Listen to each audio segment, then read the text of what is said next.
Welcome to Live, Let Thrive, a podcast about the Airbnb life, the share economy, and everything in between. Here are your hosts, Micah and Steve. Hello, hello, hello, and welcome back to another exciting episode of Live, Let Thrive. I am your host, Stevie Stacks, coming at you from Fort Worth, Texas, and this is episode 292 of your favorite short-term, mid-term, long-term rental podcast in the world, going strong after all these years. And we have a special guest. Y'all know this guy. He's been on the show a few times. I'm Mr. Mike Brown. But if you don't know who Mike Brown is, let me give you a little refresher on Mike Brown because he wrote me a cool little bio about himself. He said, what did Mike Brown say? He has 14 arbitrages, 10 management short-term rentals, and 6 management long-term rentals, and he owns 2 properties. His goal is to grow in management long-term, 20 more doors, and short-term, 10 more doors by the end of the year. He wants to have at least 3 outside of Texas, the Texas market, international, not Mexico or Canada, by the end of 2025. And welcome to the show, Mike Brown. I love how you have specific goals. Is that important to have specific goals? Absolutely. I think even more importantly, just as you shared them, I think making those publicly is also very important. Outside of just your family and friends, to really put some meat onto it, right, and to have some accountability.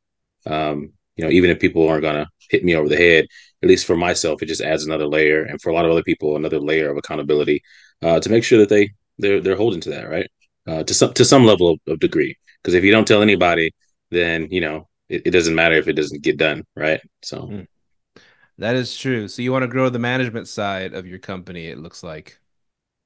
exactly. Mhm. And why is that and not you didn't mention grow the arbitrage side of your business? Yeah. So I think it's a little bit of both, but I think is going to be more heavily on the management side, and a lot of that has to do with a lot of the synergies, tool sets, resources that we already have, and really building that vertical within that arm of the business. So it's a totally separate entity. And the way that we structure that is a lot of the, like I said, a lot of the resources, boots on the ground, whether it be handyman, techs, other agents that we work with, also our back of house VAs and so on and so forth on the marketing side, can be used both for short term, mid term, and even on long term rentals. It does take a different mindset around how you market for those. But ultimately, I mean, in terms of the level of intensity, as we probably all know, much, much less involvement. And at the end of the day, you're really being able to help other owners, very similar to hosts that are just, they're done with being a landlord and dealing with all the stuff. Now, I will say, hopefully doesn't overly answer your question. We are the boutique style property management um, framework. So we're not trying to be the biggest, the baddest. We're not trying to get 500 doors, 1,000 doors. We really want to be specific on the clients that we take on because we're trying to build up that portfolio and that particular brand. So, we are selective on who we take in, even on the long term rental side. Um, and we've been able to pick up a few clients that have multiple doors already. That does make it a little bit easier as opposed to getting, you know, 10 clients that each have one door versus, 2 clients that have 5 each, right? Mm. You can build systems, build some efficiencies, things of that nature. So, I'm excited about that. I've learned a lot along the way and still have lots to learn as well. So one of my mentors that I'm working with has really poured into me to really understand that side of the market, especially since we are already doing stuff in the real estate market with short-term rentals and mid-term rentals already. So Cool, cool, man. And you mentioned also you have 2 service companies, which your goal with that, your specific goal with that is to have 150,000 net revenue for the year on your service companies. Can you go into those real quick? And then And why are you mixing? Why are you doing so many different things, man? Shouldn't you just focus on one thing, like they say, the one thing? One thing, yeah. So, I wouldn't say we've perfected, but we have become very good at what we do on the short term and midterm rental side of things. And so, as I mentioned before, really doubling down and building out verticals in your business. So, one of the service companies, I'll talk about both of them briefly, but um, so a vertical, and so what I mean by a vertical, because some people may not understand what that means, is essentially a vertical can be something within your business that you're already um, um, devoting time, effort, in many cases, paying someone else, a third party contractor, is 1099, or maybe it could be a part time person too. But another part in your business that is needed for it to operate. So let's think about our short term rental industry business. So you've got cleaning, you've got handyman, you may have some virtual assistants. So all those can be built out as verticals. And ultimately, once you have the systems in place, whether it's uh, standard operating procedures, the tech stack, all those kinds of things, once you have that in place, then you can ultimately create a vertical and essentially create a business out of that. Now, it doesn't require you either partnering with another operator. It could be, a cleaner that you already work with that's cleaning your properties, or it could be a handyman you're already working with, and essentially turn that expense first into a net zero, right? To where that expense, in terms of all your operations, let's say you have a portfolio and you spent, I don't know, $20,000-$30,000 in cleaning last year from a single cleaning team. The goal would be to partner with that cleaner, to make it to where you're generating business with them because you have other connections in your local market, right? And then also, what I find that a lot of service companies fail at, largely, and it really really creates a bottleneck for revenue and cash flow, is marketing, especially on social media. Very very few do it, and even fewer do it well. So um, essentially, we have the expertise. We've been doing a lot of social media management and digital marketing and things of that nature. And we have a team that does that for our business. And so essentially, we are utilizing them to do that for other businesses, right? So in this case, doing it for our handyman, doing it for our cleaners. And so, as I mentioned, level one would be creating a cost neutral. So all the additional revenue that you were able to make for um, that cleaning team, or for that handyman, is really being able to say, hey, that's not an expense for me anymore because we're making that money through that business, right? Hmm.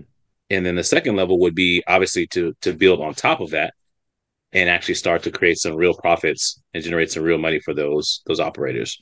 So it's a partnership thing, right? So it's one of those things I think everyone should consider, um, especially if you have, I would say, at least maybe 10, 15 doors. Um, and so being able to actually look at the numbers to see if it will actually make sense in your business. Because to be honest, a lot of people aren't bringing in that kind of revenue, potentially, to make that worthwhile, right? Hmm. And also to make it appetizing for whoever that contractor is, that 1099 person that's already working with you, to say, okay, well, let's try this thing out. Um, you know what I mean?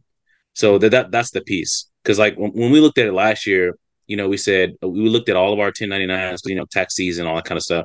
So we looked at, okay, well, which of these contractors are we spending the most money with, right? Hmm. So technically you're already investing a lot of money into the company already, right? Because you're paying them for the service. So Yeah. why not just double down on that, partner with them, and in this case, utilizing in our scenario, our experience with digital marketing, email marketing, and public facing to win them more business. At the end of the day, and even our network, because obviously we're going to share. It depends on everybody. Everybody doesn't want to share their cleaners or their handyman, so on and so forth. That's on you, but sharing them with others in your network that you trust, especially if they are good cleaners or good handyman. Now, if they're bad, I can't I can't I can't say to share them as a part of the network, but you know um I think it speaks very well to one how you can not only help support your business but help support their business as well.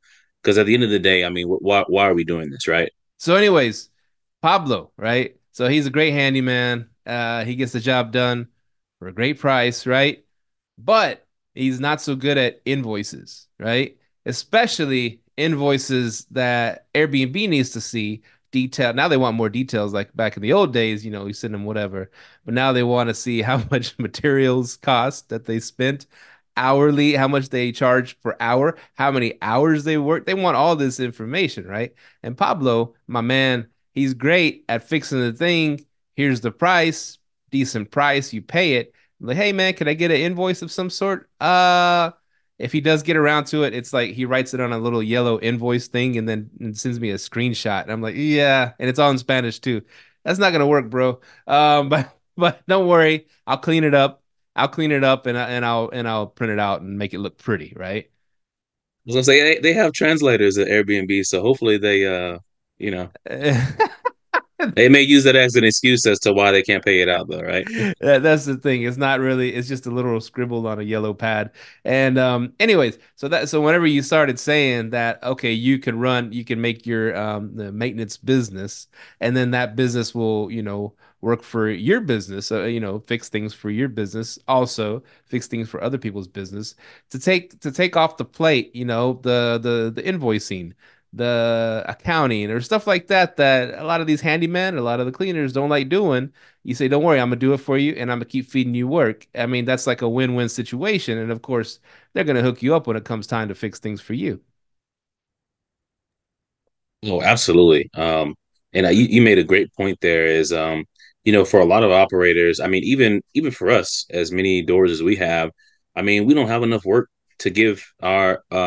We have three now, and that's the other thing too. We talked about it on a previous episode, and I definitely want to do another episode on this just to like really get into the meat and the details. But for our handyman, we have different tiers, right? So they all have different skill sets.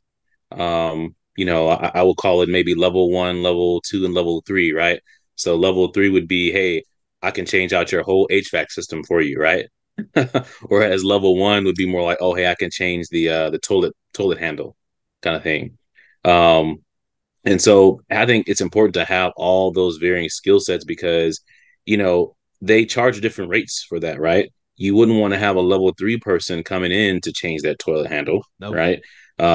Because that level of expertise not only commands a higher, price point, but more than likely, since you are not feeding them full time work, they need to feed and make money elsewhere. And so those bigger jobs will then potentially take them away from being available to help assist with you for certain things, right? Hmm. And in this short-term rental, even mid-term rental market, it's hospitality. So people do have an expectation that, hey, things should be fixed, at the very least next day, depending on, what that is, especially if it's a critical amenity. So I think all those things are pretty important, and being able to help them will ultimately help you in your business. I think, in my opinion. So, and in many cases, I find, and just to be honest, and everybody does this, especially in the beginning, or just because they want to be able to win work, is some of them aren't even charging enough. They're not charging what they should be charging. So Hmm. that's another piece of value you can bring to the table is stepping in, building in this kind of professionalism to their business. So they, attract more clients and higher paying clients. Then you can actually train them to start charging more for certain services. And that's a win-win for everybody, right? When they're able to do that. Um, so one of the ones that we've already been talking about is the service-based business for the handyman work. So essentially, we took one of our handymen. We are basically structuring a system to where he can utilize an app for not only us to be able to feed work to him, but he can also bring in work as well, and it's all tracked in one place. It does all the invoicing, all the payment processing, everything. It even has, you've probably heard of similar apps like Handy or Thumbtack or TaskRabbit. Oh It yeah. works very, very, very similar to that. Um, and so, aside from work just coming out of the abyss, we're the ones feeding work to that engine, right? And it could be coming from like I mentioned before, other people in our network, referral network, as other STR operators, MTR operators. It could be from social media. It could be from the website that we have set up. So all those things. Whereas before, that handyman was really relying upon just reaching out to people or existing clients, and at the end of the day, you're limited in that standpoint and what you can do. So I think it's a win-win, and it's been going well so far. So I think we're on track to where, I mean, we've only been doing it for like 2 months now, but I think we're on track to where we want to go for projecting for this year.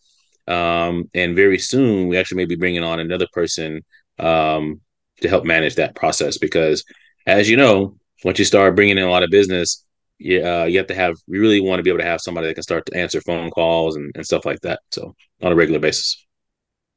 Nice, nice. Yeah, you got to build out your business, and I'm glad, Mike Brown, that you talked for so long because I was able to put out a quick fire while you were talking. If some people saw me looking down, hey man, we're in this business. You know how it is. We got 50 units. Stuff happens, but Mike Brown, he talks a lot, so it's good. He gave me time. I could have used the bathroom right now. I had time. I was good. Um, Man, so here's I mean, of all these topics I was writing down for you today, because you're like, I don't know, what do you want to talk about today? So arbitrages, man. I know you didn't have it on your goals to pick up more arbitrages, but if one comes along that makes sense, you still be willing to pick it up. Absolutely. Okay. And Actually, I had a conversation today with one of our multifamily partners. We just picked up 3 doors with them a couple of months ago, and they're already trying to get us to get additional doors at another complex that they have going up here in DFW. So I think the opportunity is there. We talked before about pipelines, right? Mhm. I think a lot of people, the reason why they're hesitant, amongst all the media around the Airbnb bust and saturation and things of that nature, you know, to be 100% honest with you, a lot of it is because all those same people are utilizing the exact same pipelines, right? Mhm. Airbnb, maybe VRBO, because you'd be surprised. There's some people that only use Airbnb, and that's it. That man's That's crazy. like it. I mean, I know there's levels to this, right? Like there's people that do it to, they just want to make a little extra money, right? They have 1 door, maybe 2 doors. Then there's people that are kind of in the mid range. They want to be able to actually, semi create a business around it. And then there's those that like go all in, right? Hmm. If you're in level 2 or 3 of that, like you don't have to have it in the beginning, right? Because as we've all said, Airbnb create Airbnb and just the OTAs in general, or online travel agencies, they are the training wheels for you to build the foundation to then elevate towards something else. But a lot of people, and we were in the same scenario too, they just stay there, right? Because it's I mean, we're humans. Things that are familiar, things that are comfortable, you're gonna stay there, right? Hmm. Um, but there's a penalty to that. There's liability and risk to that too, right?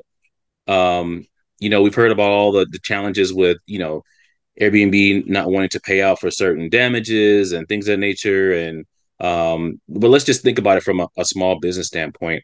Think about any small business out there. Let's think about a pizza shop. How many different avenues of marketing does that pizza shop have? I mean, it's a little bit different because it's brick and mortar, and it has a physical location, a storefront, and all that stuff, right? Hmm. Um, but just think about it. Like, think about all the different ways that they can deploy. Not saying that they're deploying all of them to be able to market their business. And 90% of operators on the short term rental side they may have two of those things, maybe two of those things, to be able to generate income.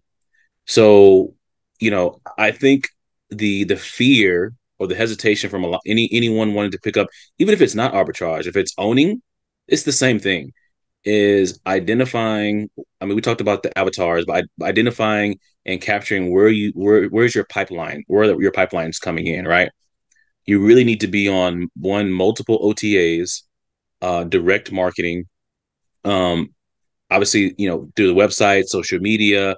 The next level could be ads, because there's some people out there in this industry that are very successful doing ads for their properties. And think how much more revenue you can make from that. I'll give you an example, actually. And I was actually going to do a case study on this. I just haven't had time. So I had talked to you like offline, maybe a couple weeks ago. We did an ad for the Super Bowl, right?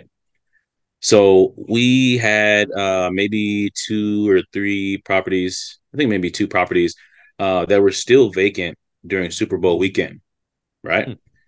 This is February, so it's still kind of in slow season, right? Which is understandably why they hadn't been booked yet. So I said, hey, we're already utilizing platforms like PeerSpace to be able to rent out the property on an hourly basis for video shoots, photography, commercials, events, things of that nature. I was like, a lot of people would find convenience in being able to use someone else's house to basically host a Super Bowl party, right? Yeah. A watch party, right? Dude. As opposed to going to a bar or so on and so forth. So what we did is we ran I think it was a $40 ad over the course of a week. I think it was like 2 weeks before the Super Bowl to do just that. We did it on Facebook and we did it on Instagram. And we actually got an $800 booking from that ad. Nice. So talk about ROI. And that's just one scenario. Think Yeah. about all the other types of events or all the other types of things that happen in your city where you could be doing that for them. And when it's targeted, like a lot of people, they just do a shotgun approach, right? They say, Yeah. oh, anybody out there, you want to stay at my place? Here it is. But you really have to like get niche down. I mean, being intentional in that aspect is really where people need to be. Sorry I talked so long. I'm really passionate about this, and I just No, I understand. I immediately thought of that you ran the ads for the Super Bowl, and the Super Bowl wasn't even here in our city, but you ran ads because you're given that idea, and I saw that made me think, man, because I was scrolling on Instagram the other day, and it showed this like really badass decked out house, right? And it had like a pool table room, and it had like a bar, like a stocked bar, and it had the living room was made into this lounge. It looked like a nightclub kind of lounge with nice sofas and places to, had like a fireplace going. And then it had it had the different game room. I mean, it was like designed for gatherings, and it said, hey, for your next Super Bowl party or your next get together with your friends, rent this place. And I was like, holy crap, it looks like it looks like almost like you go into a bar. It looks like you go into a nice place with the chill area, with the leather sofas, and you got the pool table over there. It looked like almost going to a bar or club, but at a house. And I was like, that is so cool. And I know you get to pay some money to rent the place out, but everybody pitches in, rents it, everybody's at one spot. You ain't there with 1,000 people trying to get the attention of the bartender and all this stuff. So you're going out, you're hanging out with buddies in one, controlled environment where no craziness is going to go on. And you're having a good time, a good grown-up time. And I was like, this is freaking genius. And it was a cool commercial. I mean, it was a really slick commercial. It showed some younger or 30, 40-year-old people just getting together. They're dressed up a little bit nice and just hanging out, lounging, shooting pool, having some drinks, just laughing in the living room area. And I was like, it was like I said, it was a well-designed, like professional looking commercial. I was like, man, I want to rent this place. I was thinking this is better because I'm a grown-up man. I'm 46. I don't want to go to the bar. I don't want to go to the club, man. I ain't gonna go do that. But I could get with some buddies, hang out. We get a place like that. We'll have a great time, man. And so when you said that, I was like, man, that's the new frontier right there. Oh yeah. And I don't know when this episode is going to be published, but I implore each and every one that listens to this episode. I mean, we have March Madness coming up. Mm. You could literally do the same thing for March Madness, right? So, it's there's, like I said, there's multiple avenues, different levels to this game. I mean, to be honest, you could I mean, my mind is always just like racing about this kind of stuff, but you could literally, it doesn't even have to be a partnership, but it could just be something you do on your own, right? You say, hey, we'll host Buffalo Wild Wings or whatever for your group when they come and stay with us, right? So when they get there, they got a load of wings waiting for them, kind of Mm. thing, right? Like this is hospitality. Like this is, yeah, it's there's so many levels, man. It's not even funny, but one of the things I had mentioned before, we haven't launched it yet, is with Enzo Connect, which is basically like another tech stack, so that you could do cross selling and upselling and all this kind of stuff. Is a lot of people, once they get people in their homes, that's it. They don't market anything else to them, right? So you're missing out on a lot of other opportunities to make more revenue. Because the thing about it is, at that point, you already have a captive audience. They're there. They're in your home. Now, these products and services don't need to be in the home. You could either partner, so on and so forth, however you want to make that happen. Um, you know, people ask, I mean, I'm sure you get it too. People always ask, hey, what should I do in the area? Kind of thing, Mm. right? All the time. How many Yeah. times do you get that question? Or Mm. think about how many times that people have the question and they don't ask because they're like, oh, my host isn't going to help me or whatever, right? Mm. Um, as hosts, we really need to be proactive in that front, especially if there is a local bar or restaurant that's near your property. Like, again, it doesn't even have to be something where you're getting a commission from that restaurant or that bar or whatever initially, right? I think over time, as you grow their relationship and they see that people are consistently coming back and mentioning you or your name or your company or whatever that is, that's how you start to double down. And that's also how us as a short-term rental community are able to really grow roots in our local communities and cities, so that when potential regulations or bans do come up, we have the support of other local small businesses, right? Mm. um I think that's a huge piece that people will miss out on, just because they're really siloed, in their one or two properties or however many properties they have. So I mean, it's the abundance mindset, right? People have the scarcity mindset, with saturation and all that stuff. I think it really comes down to creativity. Mm. Just saying it bluntly. They lack creativity. So That's true, and you reminded me that that's straight out of the direct booking playbook, the Mark Simpson book. You read that? That'll be our next book. We I've should read we should some of read it. that. That'll Yes. be the next book, and Mark he'll definitely jump on our book club Is that the next. one you want to do? Because I think that's a good idea, actually. Let's do it because what you mentioned right there, making connections with the local businesses. That's exactly what he did, man. He made connections because he was in this small town in the middle of England somewhere, countryside, but people go there for weddings, right? And so he got to know all of the the wedding dress places, the tuxedo places, the local bars, the churches. He got to know everybody in town, and not only, of course, he got a commission for sending people their way, but those places would tell people would come to town to go look at look around and see some wedding dresses, see some whatever the heck that wedding stuff, and they'd ask, hey, where is there any places, the nice places to stay, and they would send them to Mark. They would send them to his. There So you he go. stayed booked just because of the word of mouth, just because of the connections he had with the community. He didn't do advertising. He didn't, Facebook ads and nothing like that. He forged relationships with the community, and that's how he was able to get direct bookings. It's powerful, man. It takes work. I'm not gonna lie, Mhm. and a lot of people don't want to do the work. That's the other thing, right? So many people, unfortunately, were sold on, the I wouldn't say the lie, but the illusion that Passive. this industry is passive. Nothing passive about it at all. I'll just put it out there. So you're thinking about it, and I'm not saying that don't do it because of that. I think you just need to know that going in, and prepare yourself for what that's going to mean, right? So yeah, no, you that's a huge one. We're trying to build up our list of vendors and things of that nature at this point, because I mean there's tons, especially in a big city like DFW. There's literally thousands. So I mean, to have the again, I implore people to have like a warm lead for, instead of just reaching out to a random cake maker or wedding person or whatever. You have probably hundreds of people in your phone as contacts. Ask them, do you have any good recommendations for XYZ? Then when you reach out to them, you can say, hey, so and so referred me.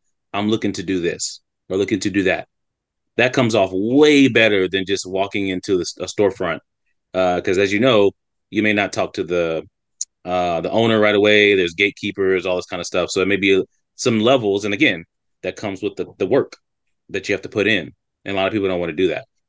Because it's going to be very rare that you just pick up the phone, call ABC Wedding Company, say, hey, I'm looking to work and do business with you guys. I got a couple of properties here, XYZ. And that's the other thing too. If you just have one property, I'm not saying don't do that, but it is going to be a little bit more challenging because you have to think about the offer that you're giving them, right? As opposed to somebody that has 20 properties in the city or however many. Don't let that deter you, but just know going in that to create an attractive offer, you kind of have to, work with them and understand what that means. So yeah, I think it's a huge opportunity that people can tap into. That's powerful stuff, man. And real quick shout out to Zayona McIntyre, who hopped on our book club, and Mike Brown runs our book club for the midterm. What's it called? Midterm Dallas. What do you call the Facebook group? Midterm rental hosts. Yeah. Yeah. Midterm Rental Hosts. Go look it up and join our Facebook group because we're doing book clubs, man. And Ziona herself, who wrote 30 Days Stay with her friend Sarah Weaver, she hopped on our last book club meeting, and it was so cool that he actually talked with the author, and it's a great book. Check it out. 30 Days Stay, Bigger Pocket Books and all that. But yeah, I think the Mark Simpson book, and he'll hop on for sure, and He'll definitely hop on. Yeah, that's he'll gonna be a good one. But I mean, that's important, man. One question, I mean, I have, the great Mike Brown on, so I get to, get some good advice on the show. So a complex in Fort Worth that I have 4 short-term rentals there at this place, and they have a parking spot that's a EV charger parking spot that you can rent, right? And it's 75 bucks a month. And I'm thinking, is it worth it, Mike Brown, to rent that spot for 75 bucks a month? Now, maybe for one unit, it might not be worth it, but I have 4 units there, and there's not always going to be an electric car. I could take pictures of it and say this spot will be available on demand, kind of thing. And yeah. So Yeah. when they ask, hey, if there's 2 people happen to come with an electric car, I'm sorry, man, someone already booked that one. I'm just saying it could 75 bucks. You spread it over 4 units. That's pretty cheap. Yeah, I'm glad you brought this up because we actually had to make a similar decision recently for one of the complexes we're at. But I would say one, um, can anybody just roll up to the spot and charge for free? Or is it like a metered thing, or how does that work? Oh, it's free, Or but do you you have know? to pay for the spot. So Get to so the if spot. someone parks there and they shouldn't be there because they're not, tied to one of the units, then they get towed. You know what I'm saying? Get told. But it's free to charge. It's just Yeah. you got to pay for the spot. Yeah. I would say I would say one, do your research to see how many other chargers and how close they are in proximity. I would say maybe a three, yeah, probably a three mile, maybe 5 mile radius. Just so you understand the like not demand, but just know what other kind of competition you have, right? But yeah, I think it would be a big differentiator. Because look, go even better yet, go to Airbnb. You you should be able to filter for EV charger. Zoom into your area, and that'll give you another idea of how many other properties. Because somebody may have to stay 10 miles outside of downtown Fort Worth to be able to do that, right? Um, but the other reason why I say is to look nearby is there could be a I don't know, a Tesla supercharging station right around the corner from you. So Mhm. it's like, maybe not in that case, right? There's not that. Um, Yeah, I know what you're saying. yeah, I'm just saying, I'm just Yeah. hypothetical. The only other piece to that, and I'm just thinking logistically in my mind, is what would prevent someone, whether they didn't tell you or whether they did it maliciously, to rent your place and they just drove up into the charger and discharged their vehicle anyway. Because there's nobody standing there. There's not a camera to police to say, hey, because the only person that will call the tow company is the person that owns the spot. And only, you know what I mean? I'll own the You see what spot. I'm That's saying the there? thing. I'll own the Yeah, but spot. if somebody's parked there right now, how do you know somebody's parked there right now? That shouldn't be there. You don't know. Yeah, unless they tell. Now we've had people because there's it's assigned parking, right? So we've had people in our unit say, "Hey, there's someone parked in our spot." We call the management, and they get a guy out there to, or they try to track down who it is, to get them. They're pretty good about that. They're pretty good about that. Yeah. Um, the what was I gonna say? The reason I brought this up, and I thought about this, and I thought about it too late. I got a million freaking things going on, Mike Brown. You know how it is, because an inquiry came across Owl, the Owl Network, and they were asking, they wanted a one bedroom in Fort Worth, blah blah blah, and on the bottom under the notes it said, the client prefers to have a place that has an EV charger, and I was Yes. like, I didn't, I had glanced at this. Manu, he's on vacation. He's my midterm guy, and I'm trying to do a bunch of things. I'm trying to. My wife's helping on day shift, so I'm helping her with all her questions on how to do this. What do we do here? What do I do here? So, and she's doing great, but it comes with a lot of questions because she hadn't covered full shifts yet, and so I'm Mhm. juggling a bunch of things. And so when I said, "Oh crap, I have a place there." And I reached out to my buddy the guy that kind of manages the complex. Hey, is that place still available? He got back to me, of course, the next day or whatever. And he said it was available. But by the time I went back to Owl, the listing, the thing had expired. So I wasn't able to put one in for that, for that one. Um, but I How was long like, ago man, was that? it was just a few days ago. But I would have definitely, I think I would still I I would would have. still I email or tried, call yeah, them. I tried all that Oh, stuff. okay. I All stalked right, her. all right. I found her on Facebook, on LinkedIn. I go deep, bro. I go Okay. All deep. right. That's good. That's good because a lot of people don't. And usually they still have the need after or after whatever, after no or they one. haven't even looked at the what do you call it? The bids that have been sent in That's because it true takes them a too. couple days to go through all those. So, That makes sense. There's a lot more now than it used to be. oh yeah, But I was like, I think I would have definitely won that one if because I yeah. had an EV charger. I would have had to shuffle some guests around to the other units, but still, I think I would be able to name my price too, man. I could have priced it pretty good, because Oh yeah. the only And you one. can that can actually be a revenue stream too. So people don't think about that, right? We actually just did this now. And another reason why we did it is because parking is a little bit sparse at that complex. So we purchased a carport and a reserve spot. So we can use them interchangeably between all four units, Hmm. right? So it's definitely worth it. In my opinion. Again, I would do your research too on the locale and all that kind of stuff. But yeah, um, again, I would just it's not a big deal, but I'm just thinking about the scenario where nobody has reserved it, right? But then you get somebody that just brought an EV charger that's staying with you and they just charge it anyway and don't tell you. There would Right. be nobody to say anything because nobody's using it at that point.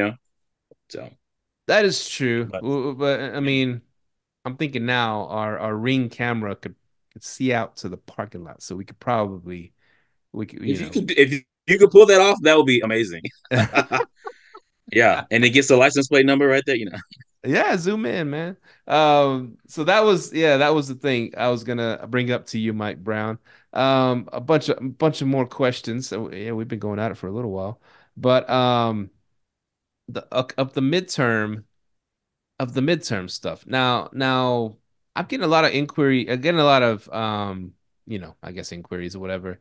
People asking if I can manage their unit, their house or whatever it is, but there's an HOA and it's 30 days plus only kind of thing. I'm like, oh man, I don't know. But then I'm thinking, if we figure out a way to do this in a efficient way, in a good way that we can kind of land them booking, because I mean, hey, if they don't get booked, they don't get booked, right? But if we could figure out how to make their midterm model successful, because a lot of these people have big big mortgages, and getting a regular long-term renter in there ain't gonna cover all the expenses, right? So they're saying they want to make a certain amount of money.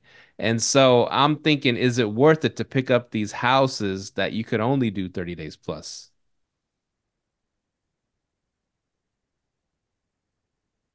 I would at a high price point like that, it's going to be challenging. Considering you can't do short term at all. I mean, I think Ziona mentioned it, like to fill in the gaps, right?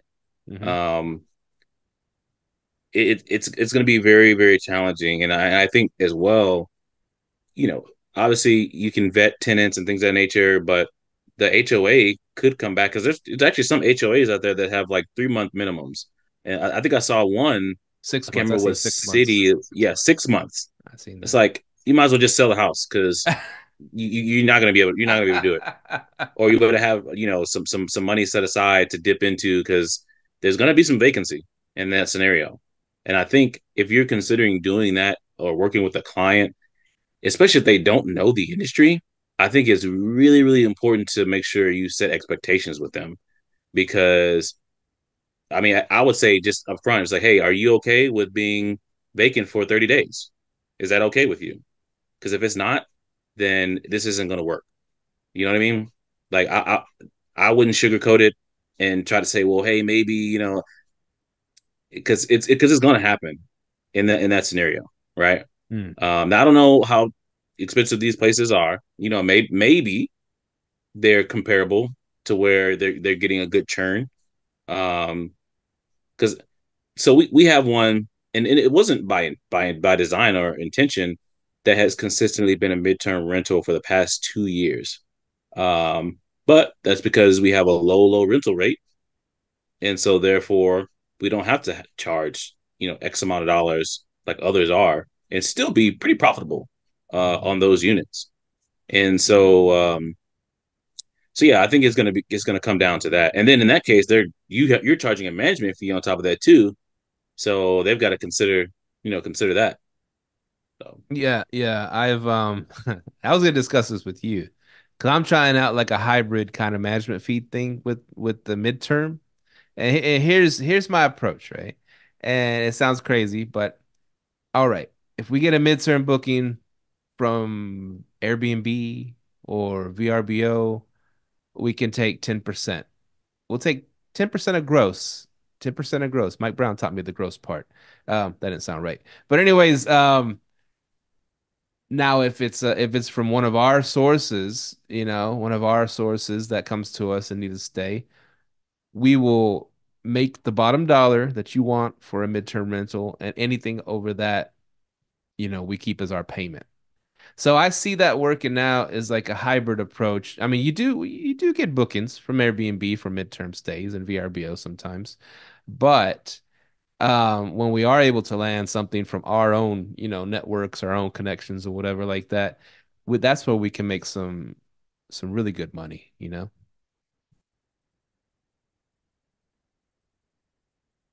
yeah, I kind of see what you're saying there. My only thing is, I mean, you're doing the work either way. I mean, you're essentially getting paid for your knowledge, expertise, and everything. You know what I mean? Hmm. Um, and I would say not necessarily charge more for the Airbnb because you know how Airbnb guests can be, right? Um, Compared to somebody that's direct or even with some of the insurance companies. Um, the other thing I think about is how scalable is that? Like, how are you keeping track with all those numbers in your VA and all this kind of stuff when that comes in? I mean, do you have every property and say, hey, here's the midterm rental rate that the owner wants or whatnot? Like how's all that being? You know what I mean? Logistically, Yeah, that's what I think. That's what I think about as well. Because ultimately, you want to be able to hand that over to them if you're not already having them do. I know you mentioned Manu doing a lot of that kind of stuff. the midterm stuff. Yeah. Um, yeah, just to make the process simple, just making it simple. to be honest. Um, I we missed my we money. actually did that, and I'll never do it again. Where it was a midterm. This is actually an owner that we were talking to them about taking over some properties they had just built Hmm. for the long term rental stuff that I talked about before. And again, the great thing about being in this network is we were actually able to get a midterm client in there for him before he even got any long term rentals clients, right?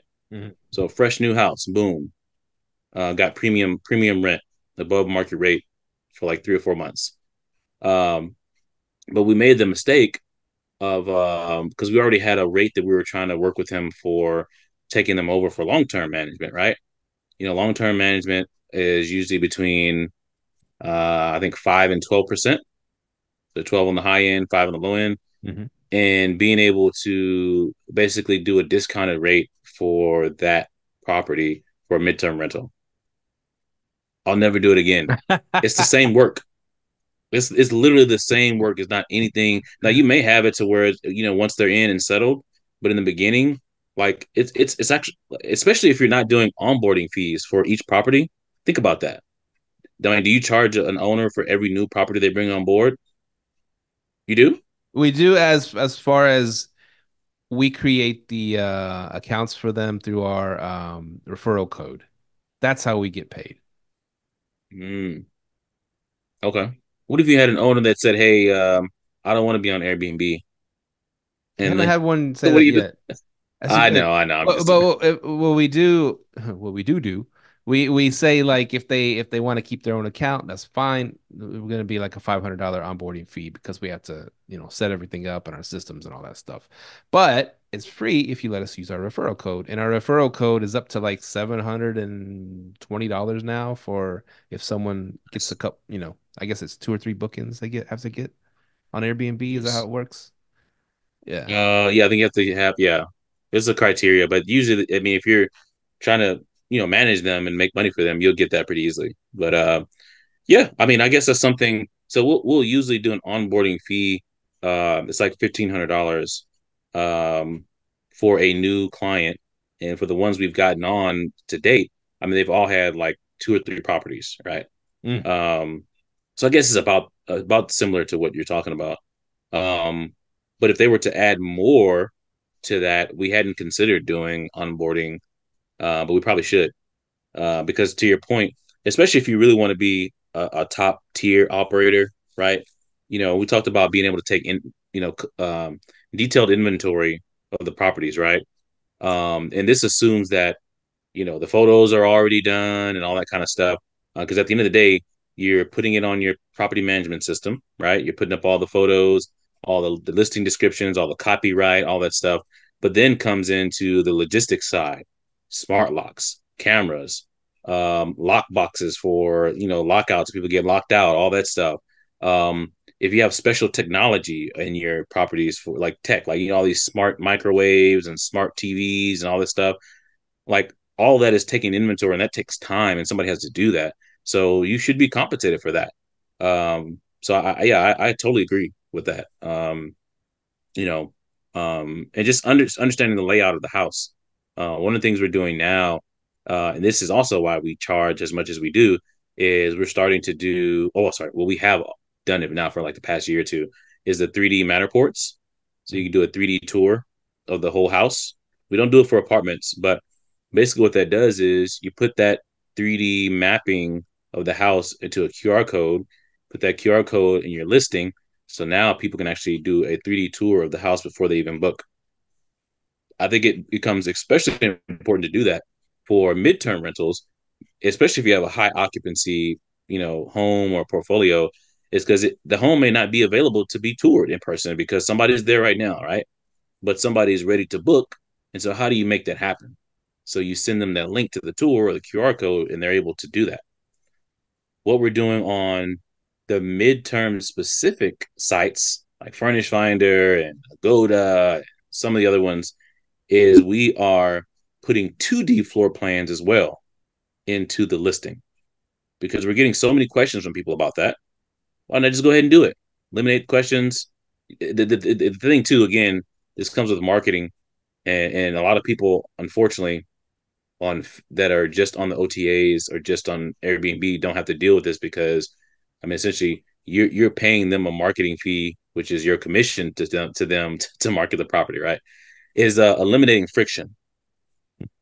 It that's the goal in marketing or in any kind of business transaction. The less friction you can create to the transaction is going to cause you to create wealth and generate that revenue much faster, more consistently, and that's what people need to realize in that case. Because a lot of people think, oh, I don't need to put all that up there, whatever, it's too much work, whatever. Nobody's going to look at it, but you'd be surprised. That's the value, and I think I highly recommend for you guys because you have such a large portfolio. This is what we're doing this year. Is just like use the data that you have from all of your properties to make better informed decisions on how you operate your business. There's so much data you have, especially if you have stuff like Stayfi, and things of that nature, collecting guest information, all this stuff. Because think about it. Let's go back to the marketing scenario I talked about before. You may have to find a streamlined way to do this, and maybe chat gpt, and maybe one of the other AI, hundreds of AI tools that are out there now. But imagine if you were able to identify, could be property specific, it could be overall, what day of the week and what time window do most of your people book your place. Think of how valuable that could be, because then you could create email marketing, text marketing, whatever that is, to be conducive to capturing that audience at that exact window of time. Right? Think about it. Like it. So again, this is why we're doubling down into that marketing effort, and with that service company with the digital marketing, is being able to deploy this for other operators, because it's something that a lot of people just leave on the table, and it's just kind of haphazard. But like, think of how powerful that is, right? um and then same thing with people that are on the fence around 24-hour VAs versus different shifts for VAs and things of that nature. You can do the exact same thing, especially for people that have property management systems where all of the communication is going to one place as opposed to having siloed different OTAs. You can pull down the communication feed, and you can have ChatGPT or some other AI tell me. And this is what I did for our VAs through Slack for our communication. I said, create me a heat map. Create me a weekly, or sorry, a week long heat map, Saturday to Sunday, every hour of the day, a heat map to show when we have the most communication. Right. So that could help inform, hey, when do we have VAs on at certain times? Right. Does it make sense to have an after hours VA? Not based on the data.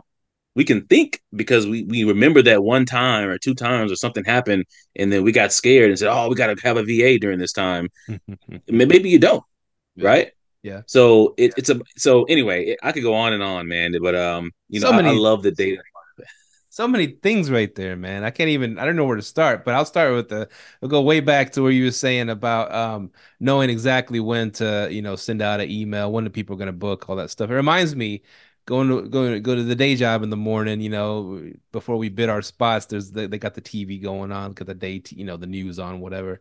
And you see these like Sonic commercials and McDonald's commercial, like it's like freaking 6 a.m., 7 a.m. Why are they showing this? Oh, but it's putting it on our heads. We know these fools are going to go to lunch at like 10, 11, 12.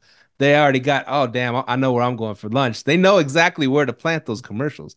You don't see them at 10, 11, or 12 because you already ate by then, right? So they know exactly where to position the commercials where they're going to make the strongest effect on us, right?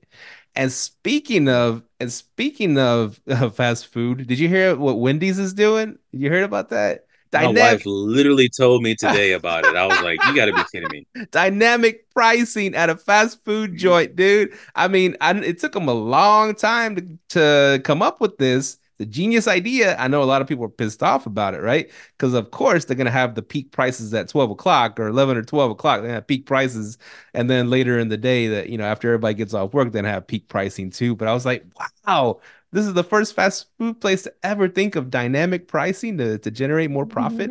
Whoa.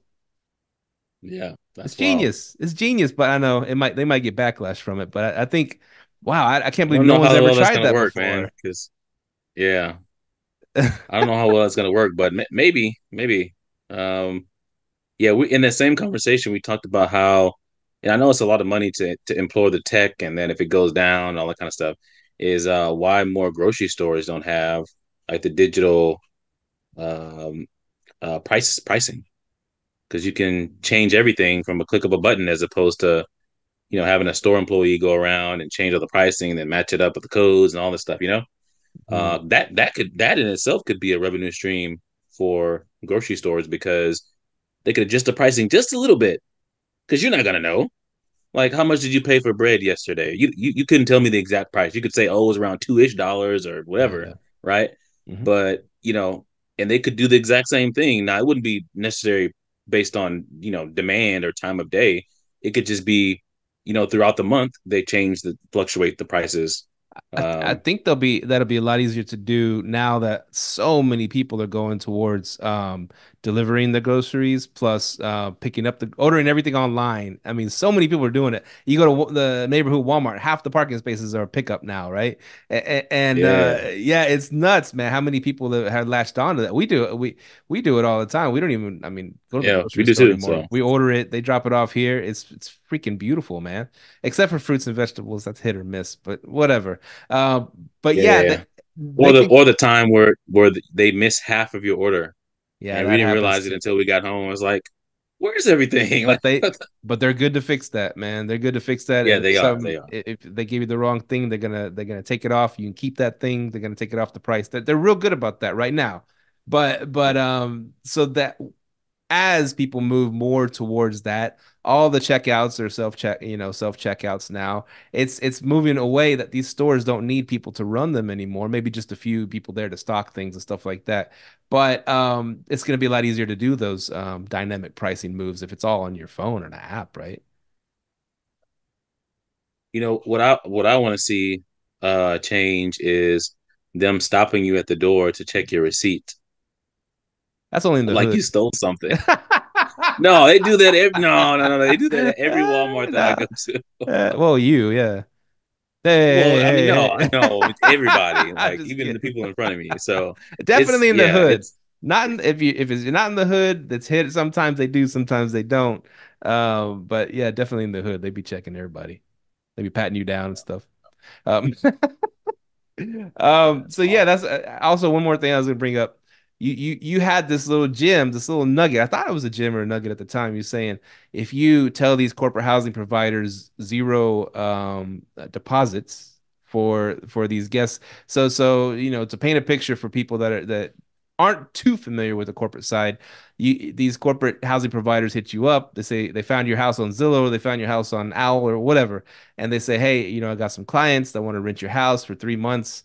Can you let me know what's the best price you can give me? And then plus what's the deposit going to be and what's the cleaning fee? And they want to know all the fees and all the information about the house.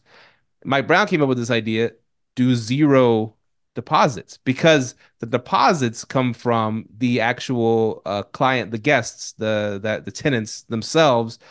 The insurance company pays for everything else, but they have to pay the deposit. So you have like a $4,000 deposit. You're probably not going to win that bid because that's a lot of money for people. We've had houses around 1,500, sometimes 1,000, but even 500 for it's a one bedroom condo or whatever.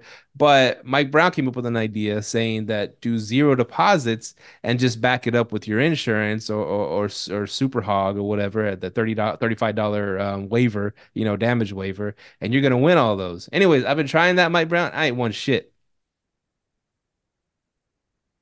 Hey, you haven't tried it enough. So the thing is, I mean, it also you have to realize maybe you wouldn't have got it either way, Yeah, with or yeah, I know. without the deposit. Good point. But what I'm saying is, it gives you a better chance at bat to be able to win more Mm. as opposed to not. Because if they're looking at two places and they're both really nice, they're both close to where their home is or whatever the repairs are happening, who do you think is going to win that, Yeah, right? the low deposit. Um, because think about it. I know you have that form of all your network, right? Of all the people that are, that they fill out the form. Go in there and see, because at least one of the questions we have is, what is your security deposit for this place? and see what some of the people put in there. I have people that have first month's rent as a Yeah. security deposit. I think I Oh even my had one that was God. like 4,000 for a security deposit. I'm like, nobody's gonna stay. No, you're never gonna win a contract that way. You're never gonna win a contract that way. So I will say for those that it all depends on how risk averse you are. So those people that may not be willing to do completely zero free deposit, um, because at that point they have no skin in the game, right? As the guest or as a tenant. I mean, you could have a reduced. It could be $500, 250, whatever that is. So they just you have something. Hmm. Um, because think about it. Everybody's contract is different. I know sometimes we put utility caps in our contract. If you didn't have a security deposit at all, how are you going to get that money? Because WAVO that's not physical damage, right? So you have to consider things like that if that is a potential issue that could come up. Right. But outside of damages, I mean, I can't think of too much more than that. Now, I do know that a lot of these companies now, like Wavo and even Guesty, they're placing limits on smoke damage. Um, Wavo doesn't cover it at all, by the way. So we learned that the hard way. Um, Unless it's physical damage that you can see and prove, like it was somebody that was smoking in your place for months on end, and you could see like the tar residue on the walls or something, that kind of thing. But like the ozone, they won't pay for any of Mm. that. So just be aware of that one in particular. But typically for midterm rental folks, that's not necessarily an issue. Um, but anyway, yeah, I think that's something to mention. I'm I thinking, did want to bring. Mike Brown, real quick to Okay. cut you off. I'm sorry, but I just can't cross my mind. I don't want to forget it. You talk for a long time, but so so I'm thinking maybe coming at him with zero is one of those, is this a scam? Is this too good to be true kind of thing? Maybe we should put it like at 250 plus a $35 damage. Maybe just okay, I can understand because if it sounds too good to be true, it kind of scares people away also, right? Maybe. That's just what I'm thinking. I think although out of their busy days and the limited time they have, I think we as operators should also ask in the scenarios we're working directly with someone, why didn't we get the contract?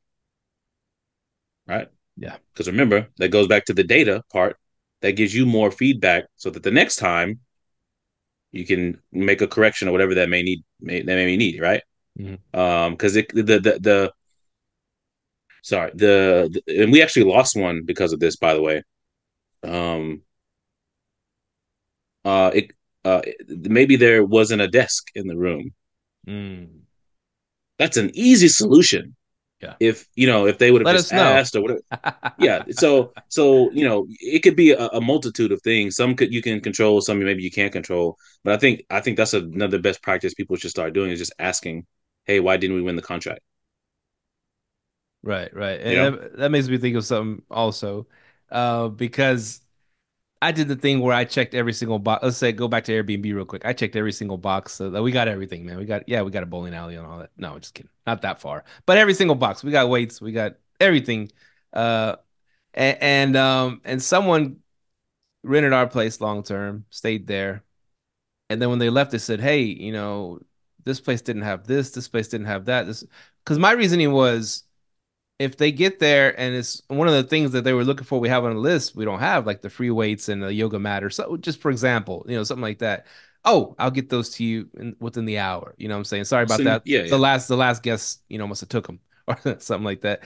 But they didn't tell us nothing until they left and they left the review. I'm like, dude, why didn't you tell us? We would have got you anything you wanted. You're staying there for like 3 months. We would have got you anything you want on the list. But some guests are like that, man. Unfortunately, yeah. And I'm sure you guys have like the automated messages, after the first morning to check in and all that kind of Oh stuff. yeah, all that stuff. Uh, Yeah. we try to add in maybe one or two more if it's going to be a longer stay like that, because people are just quiet and they're busy too, right? Yeah. Um, you think you need your VAs mainly during the daytime. Hey, sometimes you may need them more at night because people are getting off work and they actually have time to respond and send messages and bug you about stuff and all this kind of stuff. And that's one of the things to consider. but yeah, I think maybe even just more touch points. So we do offer a midterm stay cleaning or whatever, Hmm. whether it's biweekly or monthly in that particular scenario if we're not already doing it as a part of the contract. Um, and just I think again it's hospitality. Unfortunately, I think a lot of people because they want to be more passive, less work when they go from the short term rental route to the midterm rental route is they provide less hospitality. By the way, which should not be the case. Mm. You should be providing the same level of hospitality, if not even more, than somebody that's going to be staying there that long. Oh yeah, they're paying big bucks, Um, man. yeah, absolutely. And then if it's direct or whatever else, one of the strategies too, and I got this from Brandy, out of Nashville, I think. She says to ask, and this is obviously non Airbnb, non OTA. This is all direct. Is she said ask for your review the first week that they're there. It's the Mm. best time to ask for the review, Mm. especially if everything is going nice. Because think about all the bad things that could happen, whether they're your fault or not, between day one and day 180 or day 90, Yeah. right? Could have been a storm, the power went out, oh, the food got spoiled in the fridge or whatever. Tons of stuff, right? I could do a laundry list of things that could happen out of your control, but they still blame you for it, and you have to deal with that. Hmm. And as a hospitality expert or hospitality provider, you have to be able to, one, talk to them in a meaningful way, but also, maybe there's some compensation, maybe there's, sometimes we'll do, uh, you know, we'll send food delivery for them or whatever. We'll pay dinner for them for a night. There's tons of things you can do. You can look up a list, and so I think a lot of people discount that when they do the midterm rental side, and that's where they could potentially get burned or have issues with their brand ultimately at the end of the day. You So you mentioned groceries real quick. Everything you say reminds me of something in this business. I'm getting more and more of these people, these wonderful guests, if you're listening, that are coming to town and they're doing like these family vacations, right? These family travels. They're all staying in the same house, save some money, whatever. But these fools, when they get off the plane, they want to go straight to the grocery store and load up on groceries, and they keep asking me, "Hey, can we get there? And we're gonna have perishables. Can we go in the house and put the groceries in the fridge?" I'm like, it's like 11 o'clock. Well, the cleaners are just getting there and they're cleaning. I'm seriously contemplating getting a garage fridge. Just all right, we have a garage fridge. Go in the garage. You can put all your groceries there. Check in still at 4 p.m. Just so they won't get in the way of the cleaners and be going in there and out. I don't in seeing the place in disarray, but they kind of put me in a tough spot because I'm starting getting more and more of these requests because they're like, well, we got all these perishables. We need to get in there and put them in the fridge. I didn't tell you to go to the grocery store. But anyway, so I've been allowing it, but I'm like, man, if maybe a garage fridge, just an old, cheap ass garage fridge, so these people can put their groceries away. That's just an issue I've been seeing more than once. Mike Brown's thinking. I don't know. It depends, right? I mean, I think I think they would just go the next day to do groceries. I mean, I don't know. Maybe that's just me. Um, you know what I mean? Or the other route is you could say, hey, we can't allow that, but we can, do a delivery for. I mean, it depends. I know some people do grocery delivery, not for short term stays, which is what you're talking about, but for the long term, to have like a fully stocked fridge day one, right? Mhm. But it can be a slippery slope because once you start to get into kind of these little cross selling things, whatever, you know, there's a lot of moving pieces and parts, right? Because they could ask for something and they say, "Oh, the store didn't have it," and then now they're mad at you, right? Even though it's not your fault, kind of thing. Yeah. I don't know. That's a tough one. Um, Yeah, maybe it's a lot to do about maybe, nothing. If it keeps maybe happening, I'll test it start. out. Yeah, yeah, Yeah, maybe test it out, and then hey, I would say if you're gonna do it, charge for that.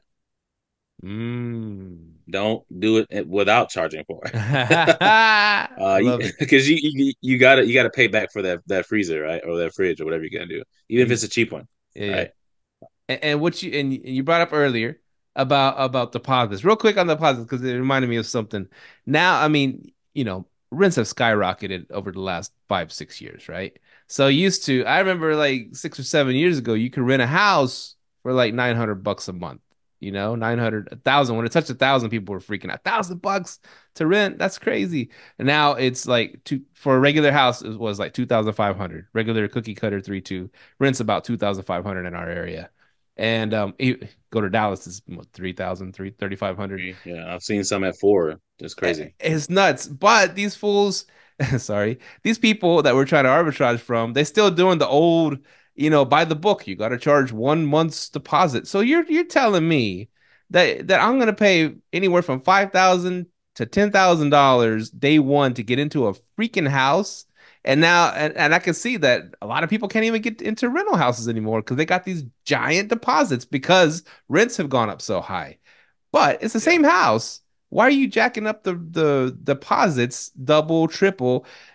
Because the rents have gone up, but it's just the old school rule of thumb. You just got to charge 1 month's deposit. I'm like, but Mike Brown, I know where you're gonna give us some advice on this and landing the arbitrage and not paying that giant ass deposit.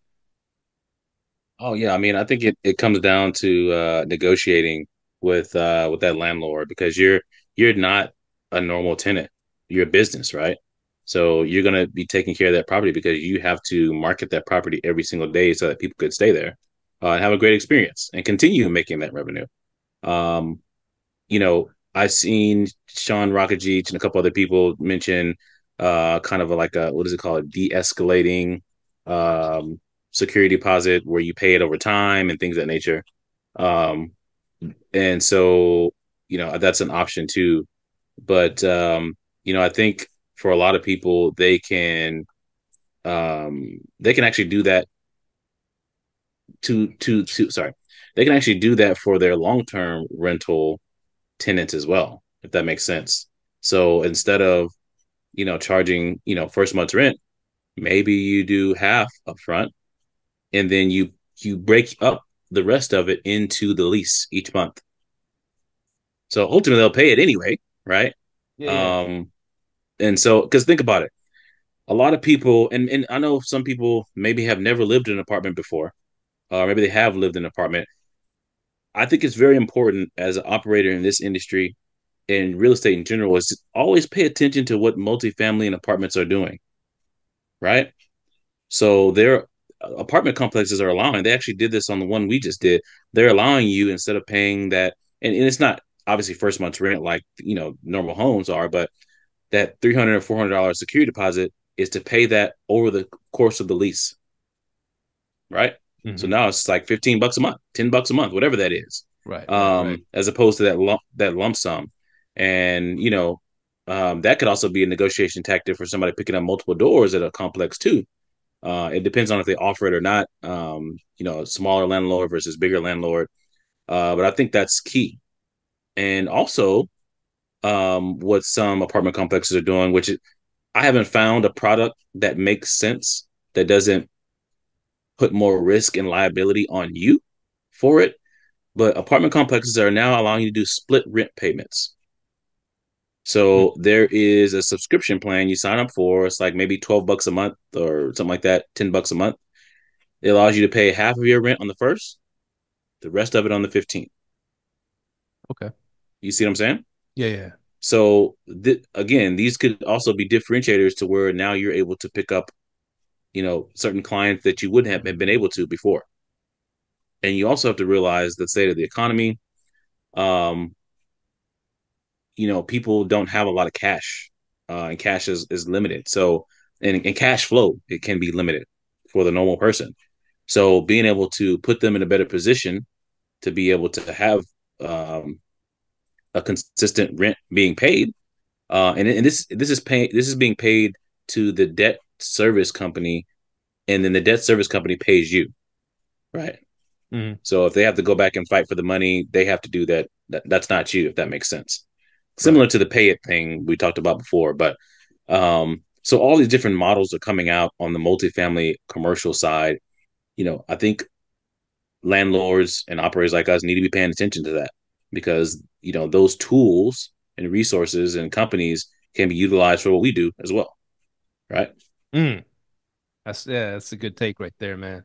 And the lines get blurred because we're not only land homeowners, we're landlords, and then plus we're renters at other people's places that there are landlords. It's all blurred lines now, man. It's a crazy, wacky world, Mike Brown. Oh, yeah. Well, thank you so much for hopping on, dude. We've been going at this for a long time.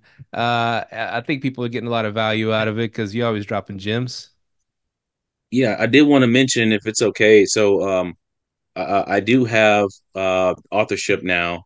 Amazon best-selling author and best-selling book, Hospitable Hosts.